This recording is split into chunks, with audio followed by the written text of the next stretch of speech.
ഉമ്മച്ചിക്ക് phone വിളിച്ചു. ആ സമയം ഉമ്മച്ചി ഫോൺ എടുത്തിട്ട് പറഞ്ഞു, എനിക്കൊന്നിക്കില്ലെങ്കിൽ എനിക്കൊന്നും കൂടെ ഒന്ന് ഫോൺ വിളിച്ചുവിടേനു. എനിക്ക് ഉപ്പാനോട് ചിലപ്പോ ദേഷ്യമൊക്കെ ഉണ്ടാവും. ഉപ്പാനോട് സീരിയസ്ലി അന്നത്തെ കാലത്ത് ഉണ്ടായിരുന്ന ഒരു പൊട്ടിത്തെറിച്ച് നടക്കുന്ന ഒരു പയ്യൻ ഉണ്ടാകുന്ന രീതിയിലുള്ള ഒരു ദേഷ്യമാണ് കേട്ടോ.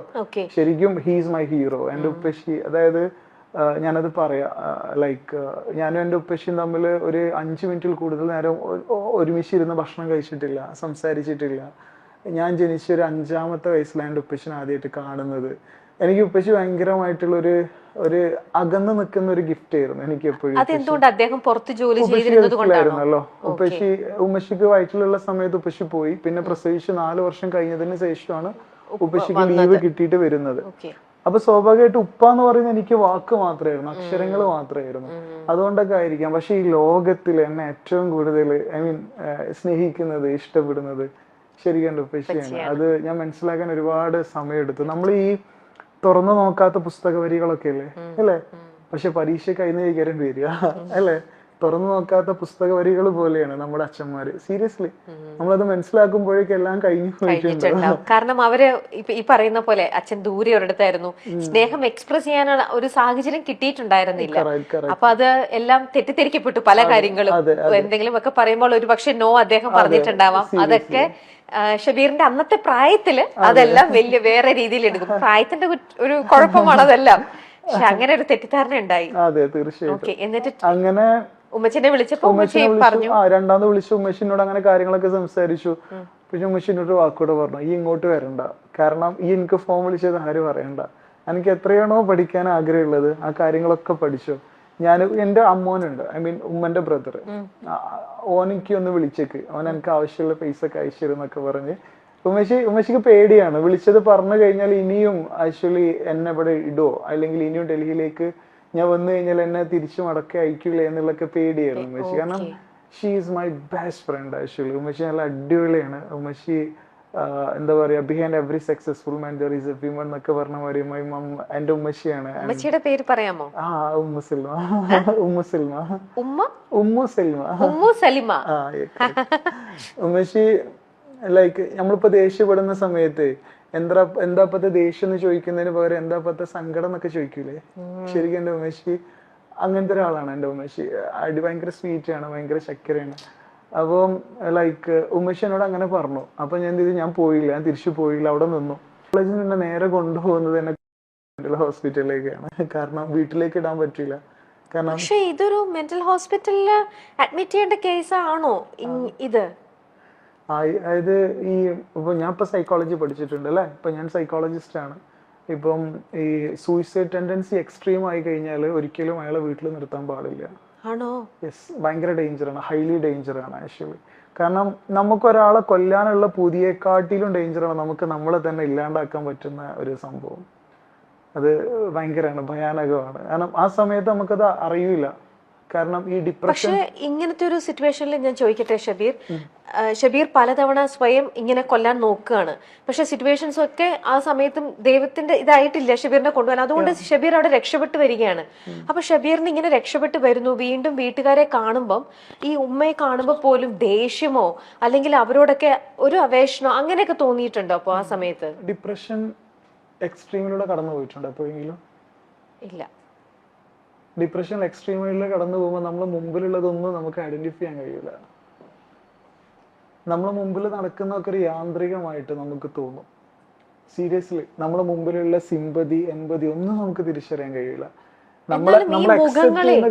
നമ്മൾ സ്നേഹത്തോടെ ഉമ്മ എന്ന് വിളിക്കുന്ന ആ മുഖത്തിന്റെ അവരെയൊക്കെ കാണുമ്പം അവരോടൊക്കെ വല്ലാത്തൊരു വെറുപ്പ്, ഒരു ഹേറ്റ്രഡ്, ആ ഒരു ഫീല്. വെറുപ്പ് സ്വാഭാവികമായിട്ട്. ഞാൻ എൻ്റെ ഉമ്മയെ അടിക്കാനൊക്കെ പോയിട്ടുണ്ട്. എൻ്റെ ഉമ്മ എന്നോട് സംസാരിക്കാൻ നിൽക്കുന്ന സമയത്ത് എൻ്റെ ഉമ്മാനെ ഞാൻ ഭയങ്കരമായിട്ട് ശബ്ദം ഉണ്ടാക്കിയിട്ട് അടിക്കാനൊക്കെ പോയിട്ടുണ്ട്. എനിക്ക് അറിയില്ല, ഞാൻ എന്തൊക്കെയോ വളരെ ബാഡായിട്ടുള്ള വേർഡൊക്കെ ഉപയോഗിച്ചിട്ടുണ്ട് എൻ്റെ പേരൻസിൻ്റെ അടുത്ത്. കാരണം എനിക്ക് എന്നെ അത്രക്കും ദേഷ്യമായിരുന്നു ആ സമയത്ത്. എന്നെ മരണത്തിൽ നിന്ന് രക്ഷിച്ചിട്ടുണ്ട്.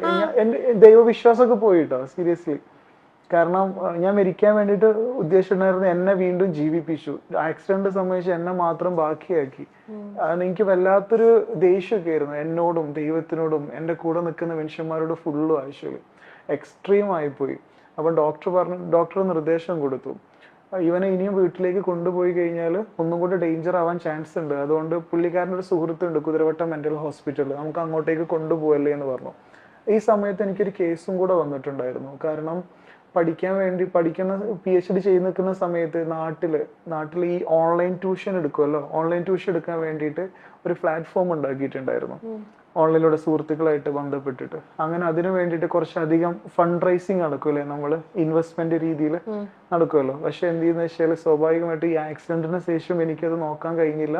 സ്വാഭാവികമായിട്ടും പൊട്ടിപ്പോയി, കടം വന്നു. ഏകദേശം 17 ലക്ഷം റുപ്യ ഇൻവെസ്റ്റ്മെന്റ് മേടിച്ചതിന്റെ കടം വന്നു. അപ്പൊ അവര് എന്ത് ചെയ്തു, ചീറ്റിംഗ് കേസ് കൊടുത്തു. 420 and 409 IPC ചീറ്റിംഗ് കേസ് കൊടുത്തു. അപ്പം ഈ കേസ് ഓൾറെഡി കോടതിയിലുണ്ട്. അപ്പം കോടതിയിൽ നിന്ന് ഈ കേസും എന്റെ മാനസികാവസ്ഥയും കൂടെ വെച്ചിട്ട് കോടതിയും പറഞ്ഞു എന്ത് ഹോസ്പിറ്റലിൽ അടക്കാൻ വേണ്ടിയിട്ട് പറഞ്ഞു. അങ്ങനെ കുതിരവട്ടം മെന്റൽ ഹോസ്പിറ്റലിൽ സാദിഖ് ഡോക്ടറിന്റെ കീഴില് ഫോറൻസിക് സെല്ലിൽ അടക്കുക ആഴ്ചയിൽ. എത്ര നാള്? 90 days. അതായത് ഫോറൻസിക് സെല്ല് പറഞ്ഞാൽ 2 സെല്ലുണ്ട്.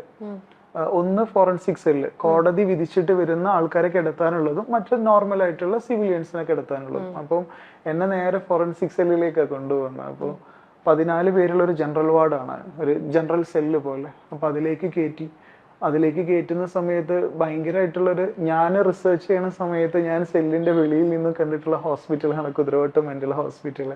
ആ ഹോസ്പിറ്റലിന്റെ സെല്ലിലേക്ക് ഒരു പേഷ്യന്റ് ആയിട്ടാണ് എന്നെ കയറ്റുന്നത് ആഴ്ചയിൽ. അങ്ങനെ ലൈക്ക് ഭയങ്കരമായിട്ട് ഡിപ്രഷൻ ആയിരുന്നു. അങ്ങനെ ഉള്ളിലേക്ക് തന്നെ കയറുന്ന സമയത്ത് ഞാൻ ഭയങ്കരമായിട്ട് പിറുപിറുക്കുന്നുണ്ട്. ലൈക്ക് നമ്മൾ ഈ നഷ്ടപ്പെട്ടൊരു പിറുപിറുക്കലുണ്ടല്ലോ, ആ സമയത്ത് ഇച്ചായ എന്ന് പറയുന്ന ഒരാളുണ്ട് ആ സെല്ലില്, എല്ലാവരും ഇച്ചായ എന്നാ വിളിക്കുക. അദ്ദേഹം 15-16 വർഷമായിട്ട് അതിൻ്റെ ഉള്ളിൽ തന്നെ ഉണ്ട്. അസുഖം മാറിയിട്ടും അദ്ദേഹത്തിനെ അക്സെപ്റ്റ് ചെയ്യാനോ സ്വീകരിക്കാനോ ഒരാളില്ലാത്തതിന്റെ പേരിൽ അവിടെ ഇട്ടിരിക്കുന്ന ഒരു മനുഷ്യനാണ്. അങ്ങനത്തെ ഒരുപാട് മനുഷ്യന്മാരുണ്ട് കേട്ടോ. അപ്പം ഞാനിങ്ങനെ പിറുപിറുത്തപ്പോൾ മൂപ്പര് എണീറ്റിട്ട് എടാ മിണ്ടാതിരി എടാ എന്ന് പറഞ്ഞിട്ട് എൻ്റെ അടുത്തേക്ക് വന്നതിൽ ഞാൻ അറിയാതെ എൻ്റെ കയ്യിലുണ്ടായിരുന്ന പ്ലേറ്റ് എടുത്തിട്ട് അദ്ദേഹത്തിനെ അടിച്ചു. അപ്പൊ അടിച്ചതിൽ എന്ത് ചെയ്ത്, പെട്ടെന്നുള്ള അടിയല്ലേ, അപ്പൊ അദ്ദേഹം വീണു. അടിയിലേക്ക് വീണ സമയത്ത് നെറ്റി പൊട്ടിയിട്ട് ചോര വന്നു. എന്നെ അറ്റൻഡർമാർ വന്നിട്ട് എന്നെ സിംഗിൾ സെല്ലിൽ കൊണ്ടുപോയിട്ടു. സിംഗിൾ സെല്ലിൽ കൊണ്ടുപോയിട്ടാണ്ട് എന്ത് ചെയ്ത് എനിക്ക് സഡേഷൻ തന്നു. അങ്ങനെ ഞാൻ സഡേഷനിൽ ഉറങ്ങി. രാവിലെ എണീക്കുന്ന സമയത്ത് ഒരു 22 വയസ്സൊക്കെ പ്രായം തോന്നിക്കുന്ന ഒരു നേഴ്സ്, ഒരു നല്ല വെള്ളരങ്ങണ്ണൊക്കെയുള്ള ഒരു നേഴ്സ്, ലിയ എന്നാണ് ആ പേര്. ഞാനൊരു ബുക്ക് ചെയ്തിട്ടുണ്ട് കേട്ടോ നേഴ്സിനെ കുറിച്ചിട്ട്. ലിയ എന്ന് പറയുന്ന പേരിൽ ഒരു ബുക്ക് ചെയ്തിട്ടുണ്ട്. ഇവള് എൻ്റെ അടുത്ത് ഇങ്ങനെ വന്നാണ്ട് എണീക്കേട്ടാ എന്നിങ്ങനെ പറഞ്ഞു എന്നോട്. അപ്പൊ ഞാനിങ്ങനെ നോക്കി. അപ്പോൾ എന്നോട് പറഞ്ഞു, ഈ മരിച്ച കുട്ടിയില്ല അന്നയുടെ കണ്ണ് ഭയങ്കര വെള്ളര കണ്ണായിരുന്നു, ഭയങ്കര പൂച്ചക്കണ്ണ് കളയായിരുന്നു ഉണ്ടായിട്ടുണ്ടായിരുന്നു. സെയിം കണ്ണാണ് അവളുടെ കണ്ണ്. ഇപ്പോഴും കുതിരവട്ടത്ത് വർക്ക് ചെയ്യുന്നുണ്ട് കേട്ടോ നേഴ്സ്. അങ്ങനെ അവളുടെ ഹസ്ബൻഡ് അവിടെ നേഴ്സാണ്, മെയിൽ നേഴ്സാണ്. അങ്ങനെ എൻ്റെ അടുത്ത് വന്നാണ്ട് ഇവര് എണീക്കേട്ടാന്ന് ഇങ്ങനെ പറയുന്നുണ്ട്. അപ്പൊ ഞാൻ ഇങ്ങനെ നോക്കുന്ന സമയത്ത് ഈ ഇങ്ങനെ മലന്ന് കിടക്കുന്ന സമയത്ത് നോക്കുമ്പോ കണ്ണിങ്ങനെ കാണുന്നുണ്ട്. ഞാനിങ്ങനെ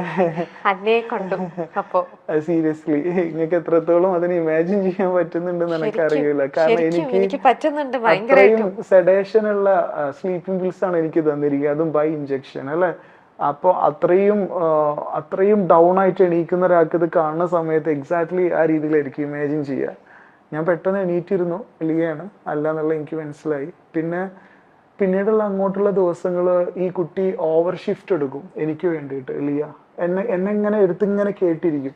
സെല്ലിന്റെ വെളിയിൽ വെളിങ്ങനെ ഇരിക്കും. എന്നോട് ഒരുപാട് കാര്യങ്ങൾ ചോദിക്കും. ഞാൻ ആരാണെന്ന് പോലും ഈ കൊച്ചിന് അറിയില്ല. എന്റെ പ്രശ്നങ്ങൾ ഈ കൊച്ചിന് കേൾക്കണ്ട. എന്നോട് എന്തൊക്കെയോ സംസാരിക്കും, എന്നോട് എന്തൊക്കെയോ ചോദിക്കും. ഞാൻ കുറച്ചേ സംസാരിക്കുകയുള്ളൂ. പക്ഷെ എൻ്റെ അടുത്ത് ഇങ്ങനെ ഇരിക്കും അവര്. എനിക്കൊരു കൂട്ടായിട്ട് ഇങ്ങനെ ഇരിക്കാൻ തുടങ്ങിയവള്. ഭ്രാന്താശുപത്രിക്ക് ഇത്രയും ഭംഗിയുണ്ട് എന്നുള്ളത് എനിക്ക് കാണിച്ചത് ലിയാണ്. ഭ്രാന്താശുപത്രി, നമ്മൾ ഭ്രാന്താശുപത്രി എന്നൊക്കെ പറയും, ലൈക്ക് മെന്റൽ ഹോസ്പിറ്റലിന്റെ അകത്തുള്ള പൂന്തോട്ടത്തിലൂടെ കൈ പിടിച്ചിട്ട് ഞങ്ങൾ ഒരുമിച്ച് നടക്കാൻ തുടങ്ങി. നന്നായിട്ട് പാട്ട് പാടും, നന്നായിട്ട് വയലിനൊക്കെ വായിക്കും അവര്. ഈ മദർ തെരേസിനെ കുറിച്ച് എഴുതിയിട്ടുള്ള ഒരു ബുക്ക് ഉണ്ട്, സംതിങ് ബ്യൂട്ടിഫുൾ ഫോർ ഗോഡ്. ദൈവത്തിന് വേണ്ടിയിട്ട് കുറച്ച് നല്ല കാര്യങ്ങൾ മദറിനെ കുറിച്ച് പറഞ്ഞിട്ടുള്ള ആളാണ്. ആ വേർഡ് എക്സാക്ട്ലി നമുക്ക് കൊടുക്കാൻ പറ്റുന്ന ഒരാളാണ് Liya. Something beautiful for God. ഭയങ്കര ബ്യൂട്ടിഫുൾ ആയിട്ടുള്ള ഹാർട്ട് ആയിട്ടുള്ള ഒരു പേഴ്സൺ. എൻ്റെ കൂടെ ഓവർനൈറ്റ് ഷിഫ്റ്റ് എടുത്തിട്ട് എൻ്റെ കൂടെ നിൽക്കുന്നത്, എന്നോട് സംസാരിക്കുന്നത്, ഞങ്ങൾ ഒരുമിച്ച് നടക്കുന്നത്. ഐ മീൻ എൻ്റെ ലൈഫിൽ എനിക്കൊരു ഹോപ്പ് ഡ്രോപ്പ് ഇട്ട് തരൂലേ, ഇനിയും ജീവിക്കണടാ എന്ന് പറയുന്ന ഒരു സംഭവം എന്നോട് ഒരിക്കൽ പോലും അവള് പറഞ്ഞിട്ടില്ല ലൈഫിൽ മുമ്പോട്ട് പോകണം എന്നുള്ളത്. എന്നോട് അങ്ങനെയൊന്നും പറഞ്ഞിട്ടില്ല.